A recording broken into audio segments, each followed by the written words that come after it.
আমার নবী আপনার নবী মসজিদে নববী ফ্লোর ছিল নরম মাটি বালি, ওই ফ্লোরের মাঝে আল্লাহর হাবিব সাল্লাল্লাহু আলাইহি ওয়াসাল্লাম নামাজ আদায় করতেন। বেশ অনেক দিন পর্যন্ত নবীজি এই বালুর উপরে নামাজ আদায় করতেন। একদিন একজন নারী আমার নবীর কাছে এসে বলে, ইয়া রাসূলুল্লাহ, নবী গো, আমার স্বামী অনেক সম্পদ রেখে ইন্তেকাল করেছে, আমি যদি মসজিদের জন্য শক্ত মাটির ব্যবস্থা করি অথবা আমি যদি চাটাইয়ের ব্যবস্থা করি তাহলে কি আপনি নেবেন কিনা? আর যদি এই ব্যবস্থা করি এর বিনিময়ে আমি কিছু পাবো কিনা? সুবহানাল্লাহ। কেন আমরা বলি মৃত ব্যক্তির কথা স্মরণ করে দান করবেন? দান করলে নিয়ামত পাওয়া যায়, মৃত ব্যক্তির কবরের পরিবর্তন হয়। আযাব থাকলে আমার আল্লাহ দানের বিনিময়ে শান্তি দান করে দেয়। সাহাবী, মহিলা সাহাবী যখন আমার নবীর কাছে বললেন, আনসারী নারী, আল্লাহর নবী বললেন, তোমার স্বামীর রেখে যাওয়া সম্পত্তি থেকে যদি তুমি মসজিদের চাটাইয়ের ব্যবস্থা করে দাও, আমার আল্লাহ তোমার স্বামীর কবরটাকে জান্নাতের বিছানা দ্বারা সাজায়া দিবে। ওই নারী আল্লাহ রাসূল সাল্লাল্লাহু আলাইহি ওয়াসাল্লাম প্রায় 3 মাস থেকে 7 মাস, দুটি বর্ণনা আছে, ওই বালির উপরে নামাজ আদায় করেছেন। কিছু কাপড় চোপড় বিছিয়ে, যাই নামাজ বিছিয়ে ওই মহিলা সর্বপ্রথম মসজিদে নববীর ওই বালির উপরে চাটাইয়ের ব্যবস্থা করে দেয়। আমার নবী আপনার নবী রহমাতাল লিল আলামিন নবী এই মসজিদের মধ্যেই নামাজ আদায় করেছেন। এই রকম মসজিদটাই ছিল। আল্লাহর নবীর মসজিদের ছাদটা কেমন ছিল আমি হাদিস শরীফের মধ্যে দেখলাম। আমার নবী যখন মসজিদ নববী নির্মাণ শুরু করলেন, হযরতে জিবরাইল আমিন আমার নবীর কাছে এসে বলে, নবী গো, আপনার ভাই মুসা যেই রকম ভাবে তার ইবাদতের ঘরটা বানিয়েছিল, আপনিও ঠিক এমনি ভাবে আপনার ইবাদতের ঘরটা বানায় নেন।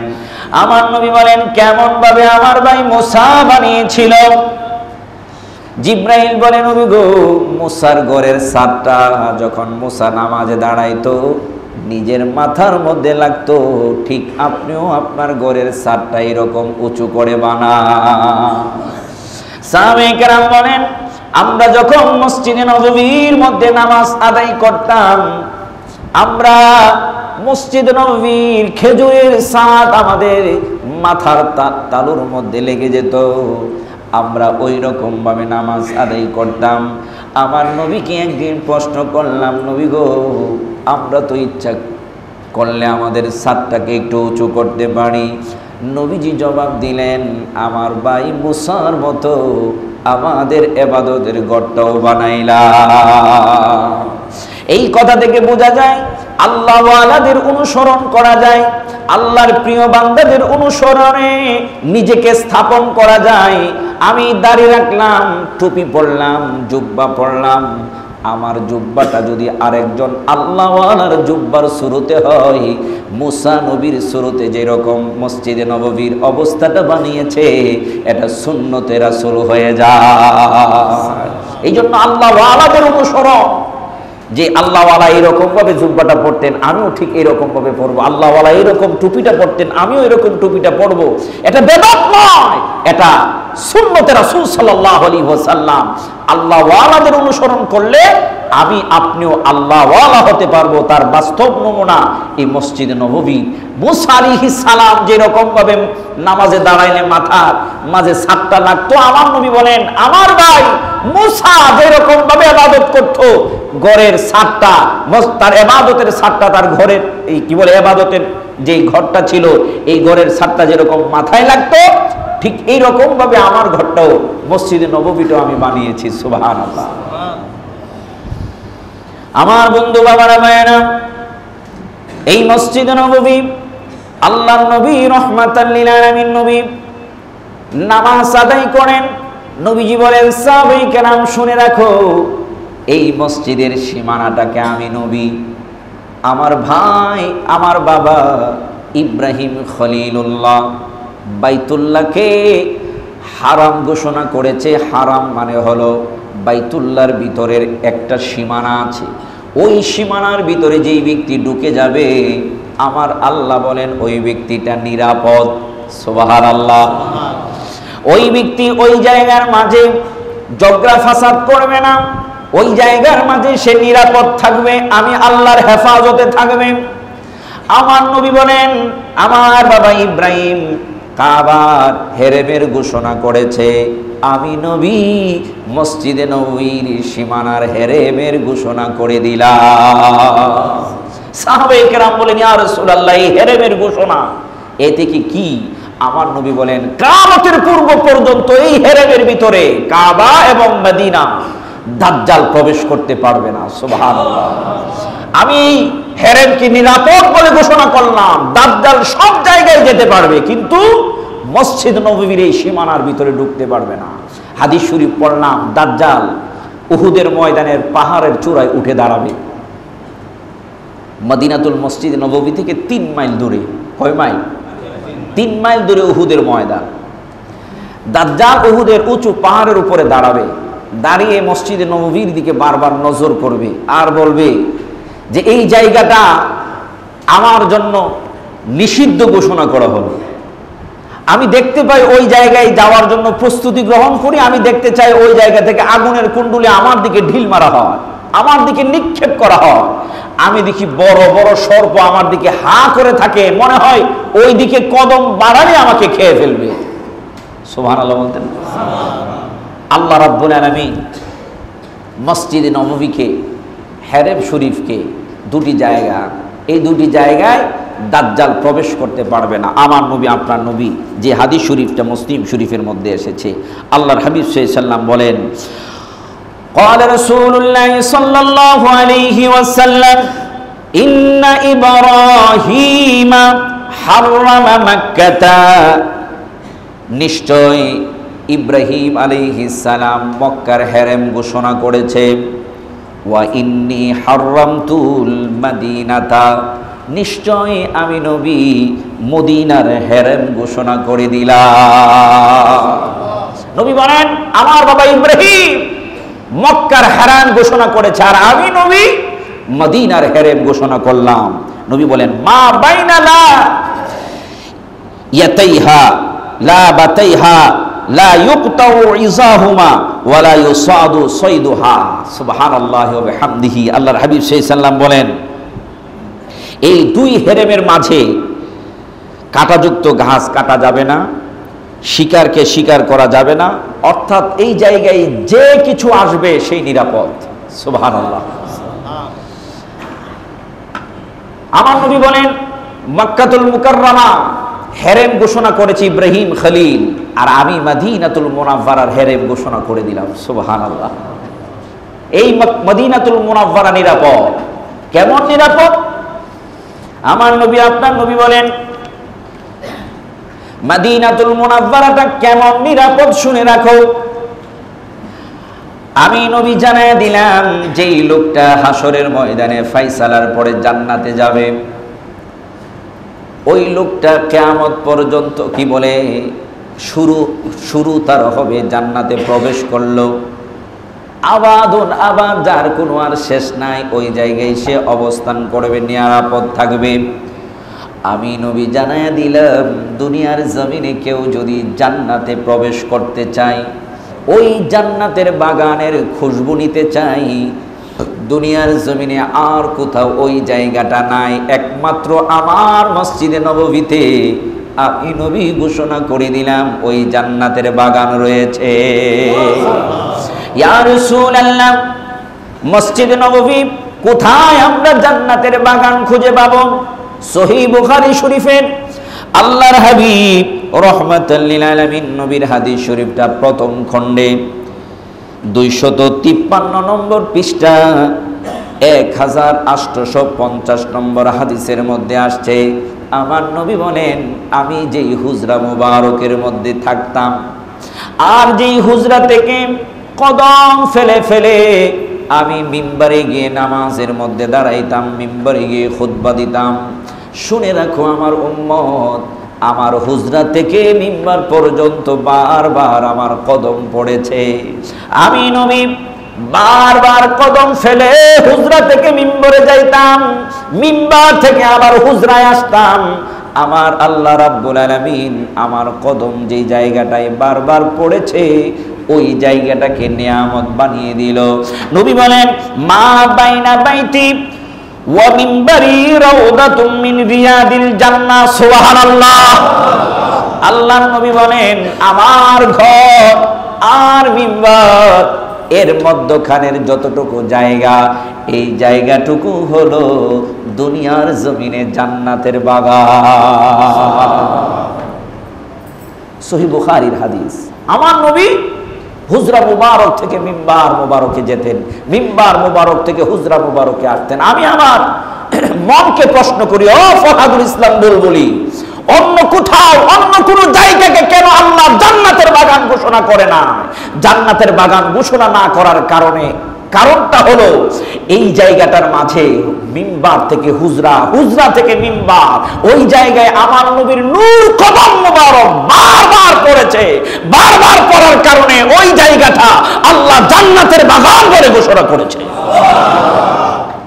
নবীর কদমের ইজ্জতে, সুবহানাল্লাহ, আল্লাহ নবীর কদমের ইজ্জতে আল্লাহ রাব্বুল আলামিন ওই জায়গাটাকে জান্নাতের বাগান বানিয়ে দিয়েছে।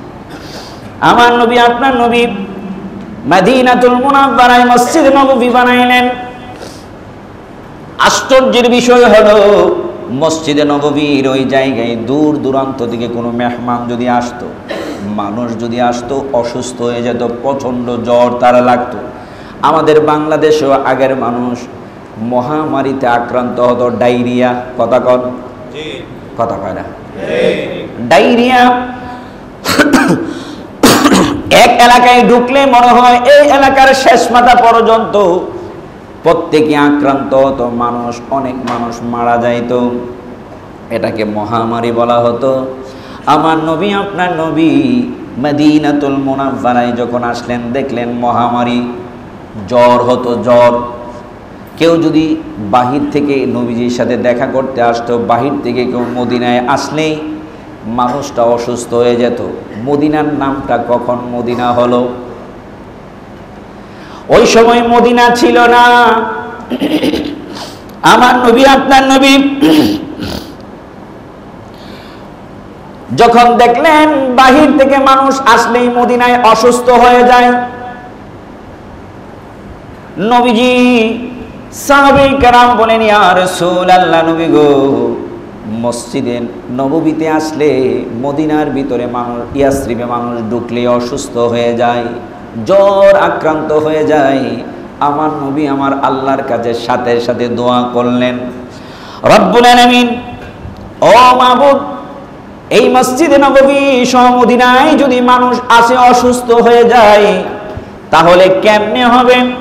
আমার নবী আমার আল্লাহর কাছে দোয়া করেন, আল্লাহুম্মা জাআল বিল মাদিনাতি দিফাই মা জাআলতা বিমাক্কাতা মিনাল বারাকাতি। আল্লাহ গো, আমি তোমার কাছে দোয়া করি, ও রব্বুল আলামিন, ও রব্বুল আলামিন, মক্কাতুল মুকাররমায় তুমি যত বরকত রেখেছো, মক্কাতুল মুকাররমায় তুমি যত বরকত রেখেছো, কেন মানুষ মদিনার জন্য পাগল হয়?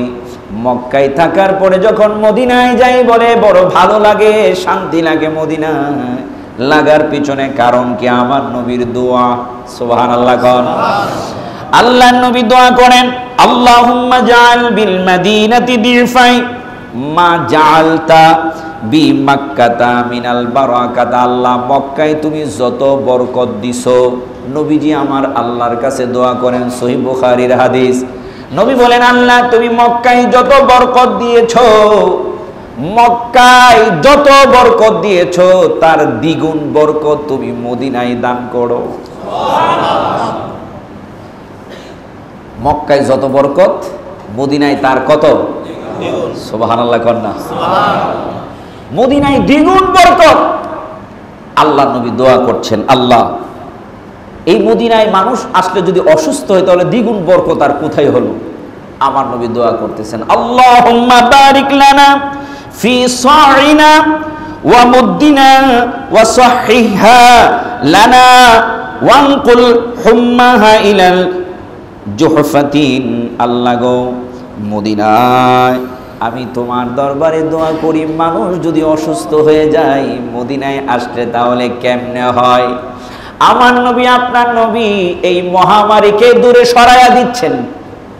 আমার নবী বলেন, এটাও বুখারীর হাদিস, আল্লাহর নবী বলেন, হে আল্লাহ, আপনি মদিনা শরীফকে আমাদের নিকট প্রিয় করে দিন, যেমন মক্কা শরীফ আমাদের প্রিয়, অথবা তা হতেও অধিক প্রিয় করে দিন। হে আল্লাহ, আপনি আমাদের ছোঁয়া ও মত দ্বারা এই বরকত দান করুন, আর এর আবহাওয়াকে আমাদের জন্য স্বাস্থ্যকর করে দিন, এবং এর জ্বরকে, যে মহামারী জ্বর ছিল, এই জ্বরকে জুহফা নামক স্থানে স্থানান্তরিত করে দেন। সুবহানাল্লাহ। আমার নবী, আপনার নবী বলেন, আল্লাহ আমাদের কাছে মদিনাকে প্রিয় বানায়া দেন। প্রথম দোয়া কি? মদিনাকে আমাদের কাছে প্রিয় বানায়া দেন। এরপরে নবীজি বলেন স্বাস্থ্যসম্মত করে দেন। এরপরে নবী বলেন জ্বরকে মদিনা থেকে জুহফা নামক স্থানে পৌঁছায়া দেন। আমার নবীর সাহাবী হযরত উসমান জিন্নুরাইন থেকে হাদিস শরীফটা বর্ণিত। আল্লাহর নবী যখন দোয়া করলেন, আমি দেখতে পেলাম একটা নারী জুহফা নামক স্থানে দৌড়ায়া পালায়া যাচ্ছে। ওই নারীটা যখন চলে গেল, আর মদিনার মানুষ অসুস্থ হয় না, জ্বরে আক্রান্ত হয় না। নবীজিকে বললাম, নবী গো, দেখলাম একটা নারী কোন রকম কাপড় টাপড় ধরে দৌড়ায়া পালাচ্ছে। আল্লাহ নবী বলেন, এটাই হলো মহামারী জ্বর। সে নারীর শুরুতে আমাদের কাছ থেকে পলায়ন করে জুহফা চলে গেছে। আমার বন্ধুরা, মদিনা হচ্ছে ইমানদারের ইমান। সুবহানাল্লাহ বলতেন না? মদিনা শহরটা হলো ইমানদারের ইমান। ইমানদার মদিনার জন্য সব সময় পাগল পাড়া থাকবে। পৃথিবীর যেই প্রান্তে থাকুক না কেন, ওই মদিনা জন্য ইমানদার পাগল হয়ে থাকবে। যদি পাগল না হয়, মদিনার জন্য তার মনটা ছটফট না করে বুঝতে হবে ইমানে গন্ডগোল। বলতে পারেন, হুজুর এটা আবার কেমন কথা বললেন? মদিনার জন্য পাগল না হলে কেন ইমানে গন্ডগোল হবে? এটা আমার কথা নয়, সহিহ বুখারীর হাদিস। আমার নবী বলেন, আল্লাহর নবী রাহমাতাল লিল আলামিন নবী বলেন, আর নবীর সাহাবী হযরত আবু হুরায়রা রাদিয়াল্লাহু তাআলা আনহু থেকে হাদিস শরীফটা বর্ণিত। নবী বলেন, ইন্নাল ঈমানা লা ইয়ারিজু ইলাল মাদিনাতি। বুঝার চেষ্টা করবেন। কেন মদিনার কথা আপনাদের সামনে তুলি? কেন আমার নবীর কথা আপনাদের সামনে তুলি?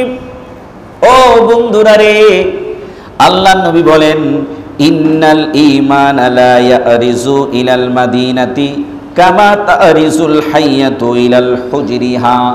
নবী এই জায়গায় সুন্দর একটা উদাহরণ ফিট করলেন।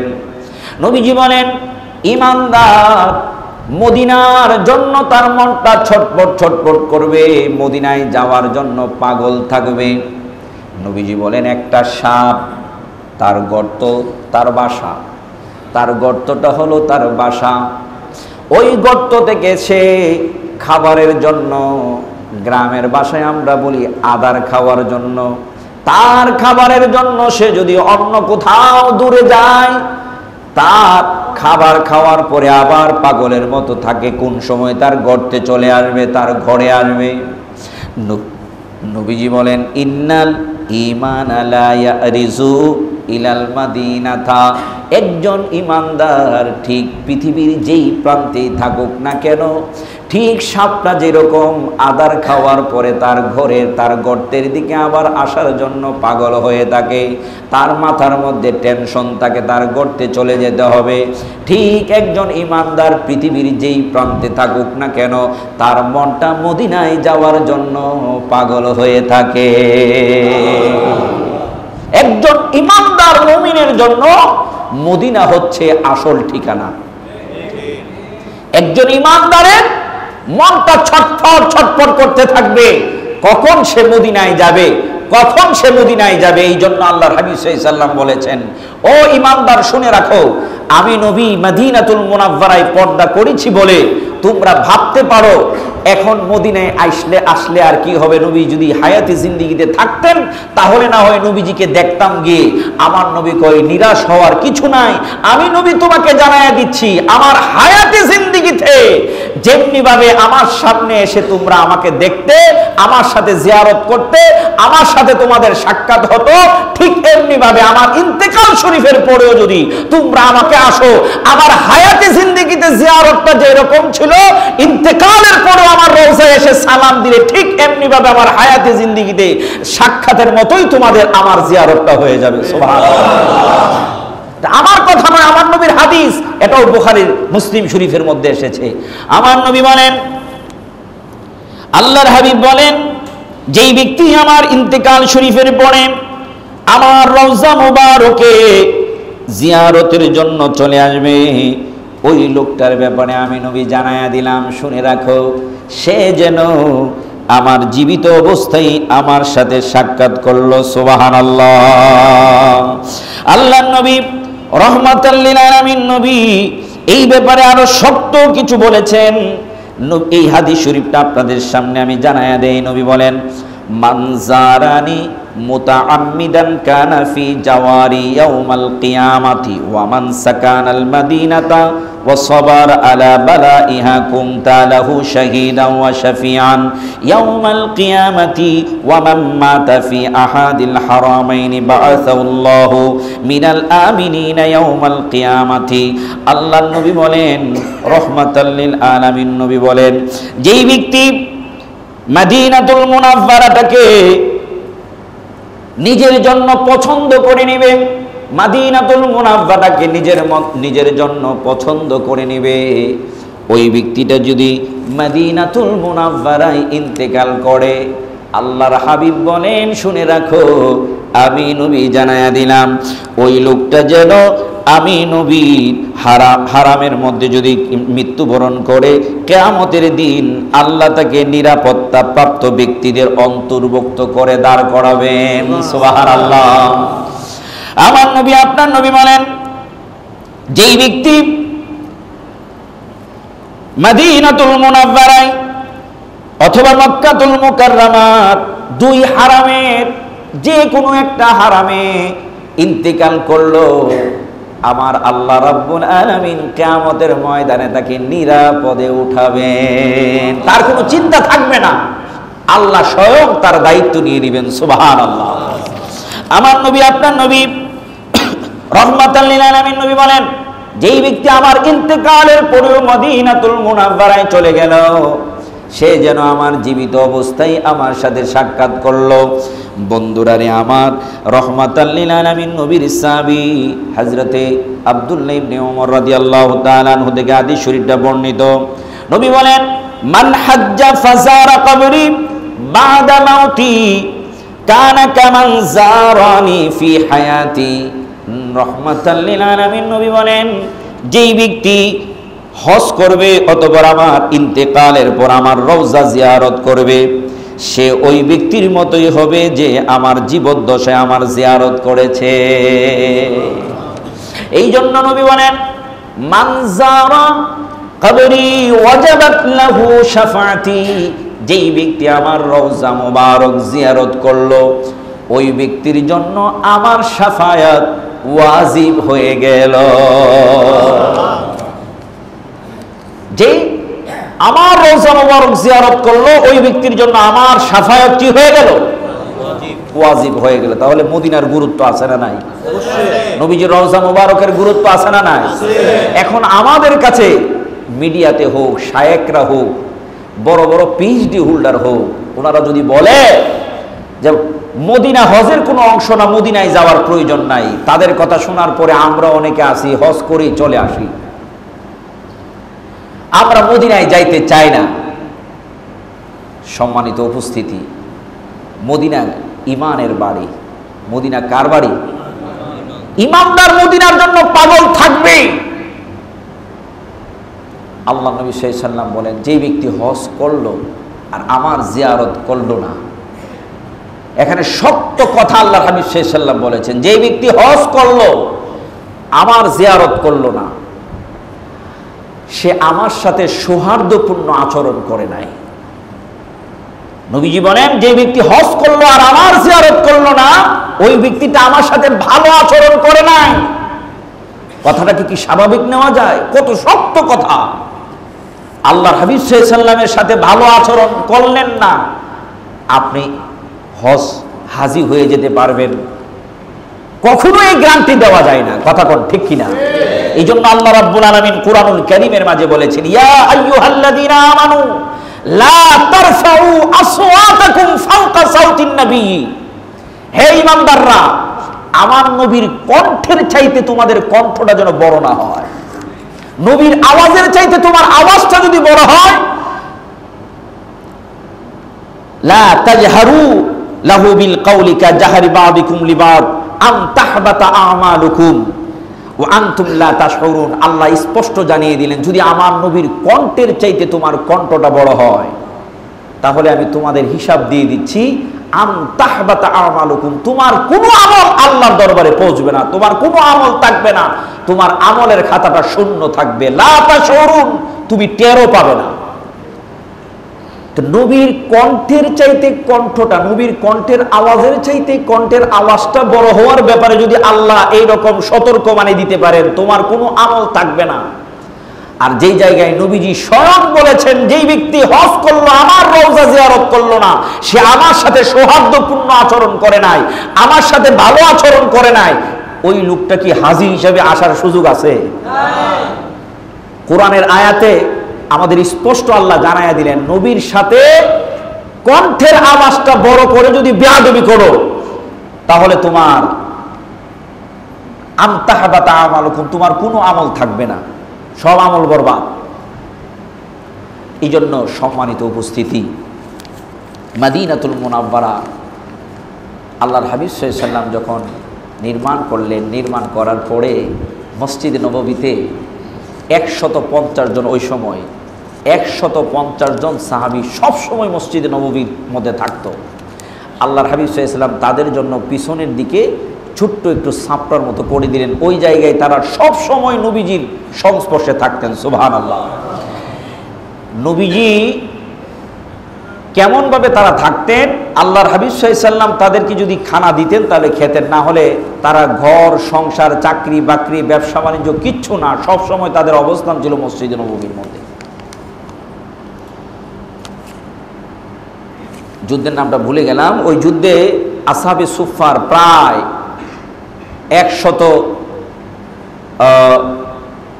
70 জন, 70 থেকে 75 জন সাহাবী ওই যুদ্ধে শহীদ হন। আর বাকিরা যারা ছিলেন তারা ওই সময় মসজিদে নববীতে অবস্থান করতেন। এখনো পর্যন্ত মসজিদে নববী ওই জায়গাটা, আসহাবে সুফফার জায়গাটা একটু উঁচু করে রাখা হয়েছে, পিতলের বাদ দিয়ে চতুর্দিক থেকে সুন্দর করে বেষ্টনী দিয়ে রাখা হয়েছে। জান্নাতুল বাকিতে, রিয়াদুল জান্নাতে যখন ঢোকা হয় তখন ওই পাঁচটা দিয়েই ঢোকা হয় আসহাবে সুফফার জায়গাটা। ইনশাআল্লাহ আগামী জুমায় আসহাবে সুফফা নিয়ে আপনাদের সামনে কথা বলবো আমি।